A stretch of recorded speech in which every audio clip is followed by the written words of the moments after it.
So இந்த இடம் பார்த்தீங்க அப்படின்னா பைன் ஃபாரஸ்ட் மாதிரியே இருக்குல்லையா, இதுவும் ஒரு பைன் ஃபாரஸ்ட் தான். ஊட்டியில் வந்து பைன் ஃபாரஸ்ட் நீங்கள் பார்த்துருப்பீங்க. ஆனால் இது வந்து சோலூர் வியூ பாயிண்ட் போகிற வழியில் இந்த பைன் ஃபாரஸ்ட்டு வந்து இருக்குது.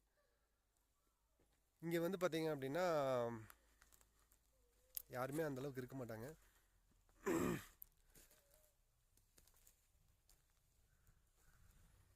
ஸோ இந்த சோலூர் வியூ பாயிண்ட் இருக்குது. அதாவது பைன் ஃபாரஸ்ட்டு தாண்டி ஒரு ரைட் வந்து கட் ஆகும். அந்த ரைட்டில் வந்து சோலூர் வியூ பாயிண்ட் போகலாம். அதுக்கு முன்னாடி இந்த பைன் ஃபாரஸ்ட் வந்து இருக்குது. ஸோ இங்கே வந்து ஒரு சைலண்ட்டான ஒரு அமைதியான பிளேஸ்.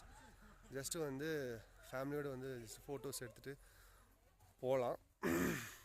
ஆனால் இதெல்லாம் வந்து அனிமல்ஸ்லாம் இருக்கிற ஏரியா, அதனால் கொஞ்சம் கேர்ஃபுல்லாக வாங்க.